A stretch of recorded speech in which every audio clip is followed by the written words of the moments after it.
আজকে আমি কথা বলবো যারা অন অ্যারাইভেলে শ্রীলঙ্কা ভিজিট করেন, তো তাদের জানা উচিত যে আপনি কোন কোন এলাকায় বেড়াবেন আর কোন কোন ওয়ে আপনি ঘুরতে পারেন সাশ্রয়ী। তো আমি আছি এয়ারপোর্টের পাশেই। তো এইখান থেকে মূলত ক্যান্ডি ও কলম্বো কীভাবে আপনি যেতে পারেন সাশ্রয়ী। আসসালামু আলাইকুম, প্রবাসী কল্যাণ টিভিতে আপনি আরও একবার স্বাগতম। রাইট নাও আমি আছি কলম্বোতে, অর্থাৎ শ্রীলঙ্কাতে। ওকে, আমার ট্রানজিট ফ্লাই ছিল দুবাই থেকে যাওয়ার সময়। আমি 3 দিনের জন্য অনলাইনে আপনার অ্যাপ্রুভেল নিয়েছিলাম। আই মিন লাইক ই ভিসার মতো আমি নিজেই করছিলাম, ফ্রি অফ কস্ট, কোনো টাকা লাগছিল না। তো আজকে আমার শেষের দিন। তো আপনারা যারা শ্রীলঙ্কাতে আসেন তারা কলম্বো সিটি আর হচ্ছে ক্যান্ডি সিটি, এই দুটো সিটি অবশ্যই ঘুরতে পারেন। তবে কলম্বো হচ্ছে অ্যাজ লাইক সিটি, আর ক্যান্ডি হচ্ছে স্পেশাল বিকজ চতুর্দিকে হিলা এরিয়া, অনেক উপরে এই শহরটা, অনেক সুন্দর ডেকোরেটেড, আর অ্যাকচুয়ালি ট্যুরিজম প্লেস ক্যান্ডি।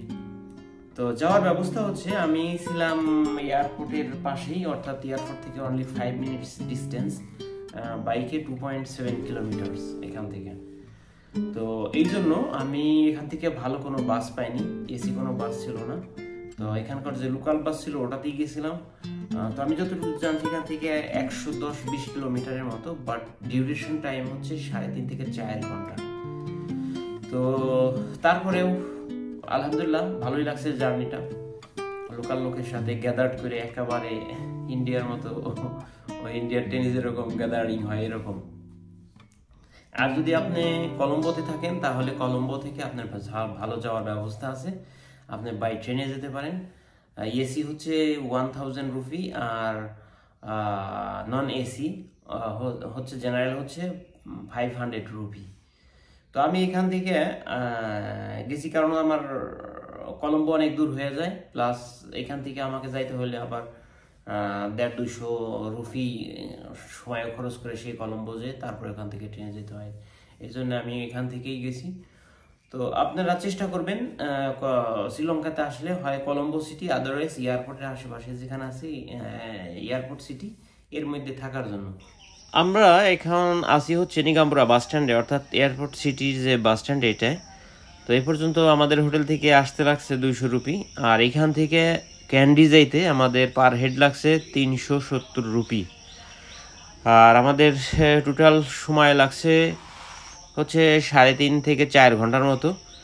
আর এখানকার ডিস্টেন্স অনেকে বলছে 130 কিলোমিটারের মতো আর কি। তো আর যারা শহরে থাকেন, শহরে অর্থাৎ কলম্বোতে, তারা তো তাদেরকে আগেও বলছি যে তারা চাইলে ট্রেনে যেতে পারেন, বাই ট্রেনে।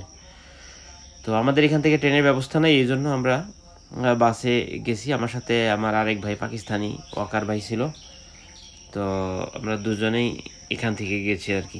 তাহলে হবে কি আপনার ট্যুর সাশ্রয়ী এবং সুন্দর হবে। কারণ হচ্ছে আপনার যোগাযোগ ব্যবস্থা ভালো থাকলে কষ্টটা অনেক কমে আসে, ভোগান্তিও কম হয়। তো যে হোটেলটা আমি ছিলাম হোটেলটা অনেক সুন্দর।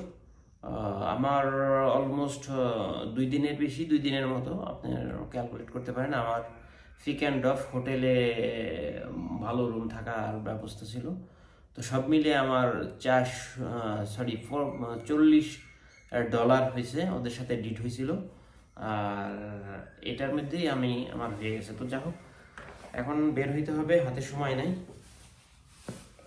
তো এই ছিল শ্রীলঙ্কার ভিজিট সম্পর্কে আপডেট। আর যদি আর কিছু তথ্য আপনি জানার থাকে আপনি আমাকে কমেন্ট করতে পারেন। তো ইনশাল্লাহ আমি অ্যাজ পার পজিশনে চেষ্টা করবো আপনাদেরকে অ্যান্সার করার জন্য। তো শ্রীলঙ্কাতে আপনি আসলে একটা বিষয় আপনাকে মাথায় রাখতে হবে, এটা হচ্ছে ওই আপনার আজারবাইজানের মতো এখানে ভাড়ার ব্যাপারে স্ক্যামার আছে। আসলে প্রথমত একা আমি আসছিলাম, তারপরে আইসা এখানে এত আন্দাজ করা যায় না যে মূলত মানে প্রথমবার ভাড়াটা কত। ওই প্রথমবারই মনে করেন আপনার যে কাটাটা ওইটাই কাটছে আর কি। যেরকম আমার আজারবাইজানের ভিজিটে ছিল, ঠিক এরকমই হয়েছে। আপনার 200 রুপির জায়গায় সে আমার কাছ থেকে নিয়ে নিছে 1000 রুপি। পরে আমি জানতে পারলাম এখানে 2.7 কিলোমিটার, ভাড়া হচ্ছে 200 রুপি, যদি দুজনে যান 3 জনে যান তাও ওইটাই আর কি। মনে হয় লোকালদের জন্য আরো কম, আমাদের দেখলেই তোমার এখন হা করে থাকে।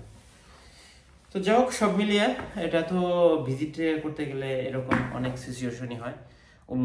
উল্লুকে একবারই বানানো যায়, দ্বিতীয়বার বানানো যায় না। তো আমার বেলাও তাই হয়েছে, ইটস নাথিং টু মোর। তো সব মিলিয়ে আই এম প্লিজড, আলহামদুলিল্লাহ। আল্লাহ তাআলা রিজিক রাখছিল তাই এখানে আসতে পারছি, আসলাম। এখন চলে যেতে হবে। সবাইকে আবার প্রীতি ও শুভেচ্ছা জানিয়ে আজকে কলম্বো থেকে বিদায় নিচ্ছি। আবার নতুন কোনো দেশ, নতুন কোনো এপিসোডে, নতুন কোনো বিষয় নিয়ে আপনার সামনে হাজির হব। সে প্রত্যাশায় অনেক ভিডিও আছে আমার চ্যানেলে, আপনি চাইলে ভিজিট করে আসতে পারেন। On arrival, work permit, even business related. সবাইকে আমন্ত্রণ জানিয়ে বিদায় নিচ্ছি। আল্লাহ হাফেজ, সালামু আলাইকুম ওয়া রাহমাতুল্লাহ।